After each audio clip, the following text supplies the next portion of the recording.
Alors, le livre Shumu' al-Nahar.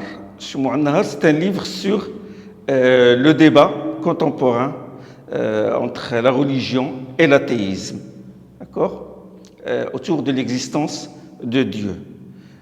C'est un livre dont l'auteur est Abdullah bin Saleh al-Ajiri et que le centre, l'Irshad, que je salue, m'a proposé de traduire, vu l'importance de ce sujet-là.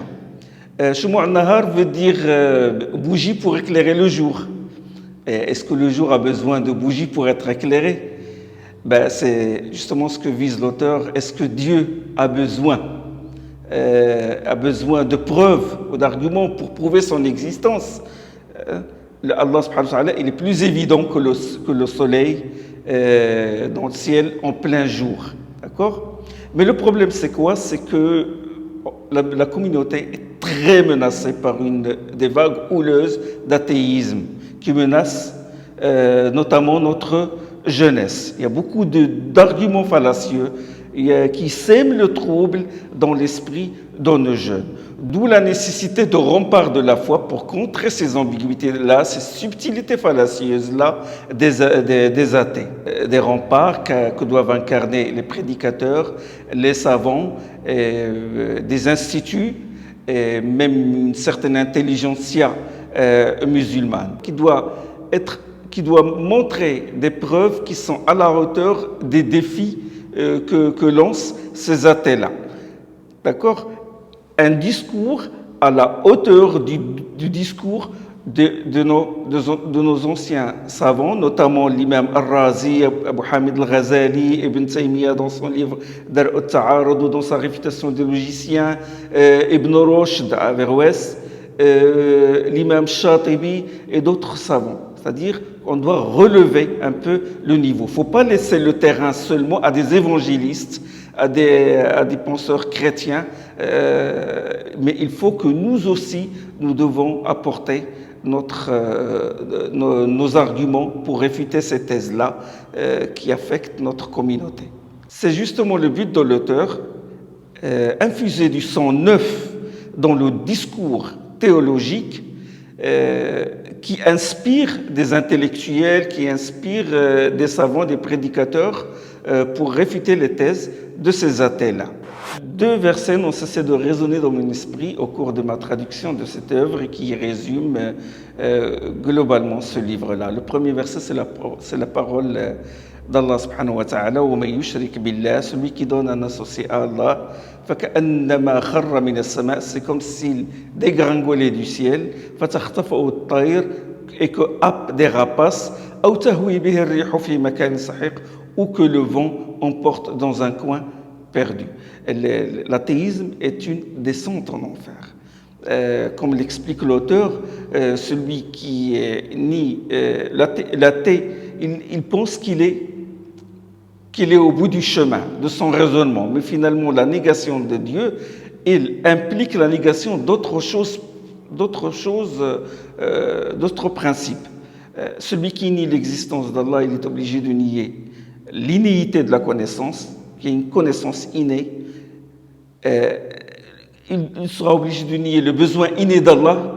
Il y a un besoin en nous de Dieu. Il sera obligé de nier le principe rationnel, le premier, comme par exemple 1 plus 1 égale à 2, ou que la partie est plus petite que le tout. Il sera obligé de nier l'instinct, notamment l'instinct maternel, nier la tendance morale, nier le sentiment téléologique, sentiment qui est en nous et dont naissent les questions suivantes. D'où suis-je? D'où viens-je? Quel est mon devenir? Qu'est-ce que je fais dans ce monde?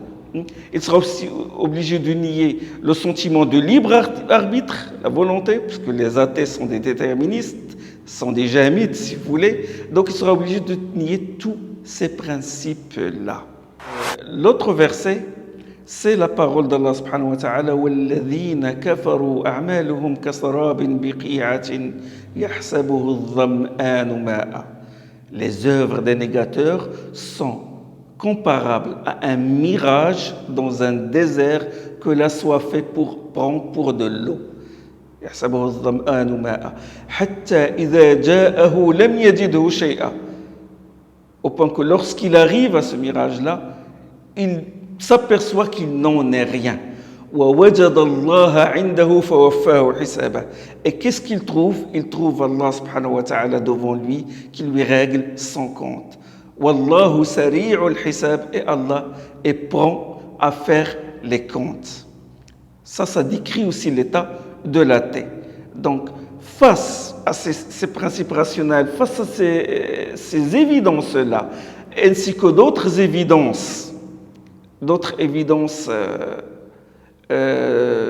extérieures, comme par exemple l'ajustement fin de l'univers, comme les constantes physiques, sont des choses dont parle l'auteur justement, et d'autres signes extérieurs. Face à toutes ces évidences-là, l'athée, il recourt à des choses qui relèvent plus du scientisme ou de la science-fiction que de la science. D'accord? Il parle par exemple, il se cache derrière la théorie des cordes, la théorie du multivers et d'autres théories, où il dit que il se peut que nous soyons que des êtres virtuels programmés par une intelligence extraterrestre. Ce sont des choses qu'on voit dans la toile et qu'on voit dans les vidéos et tout, et comme étant des réalités scientifiques, alors que ce n'est pas vrai. C'est une œuvre consistante qui comporte des arguments scripturaires du Coran et de la Sunna, des arguments philosophiques, scolastiques, et aussi des arguments scientifiques, biologiques, cosmologiques, des arguments qui traitent de la question de l'évolution, du darwinisme.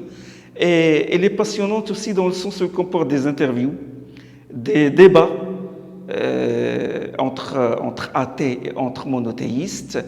Et donc, il donne à lire, et c'est aussi un support pour les intellectuels, pour qu'ils en puisent les arguments pour répondre, pour réfuter les thèses des athées.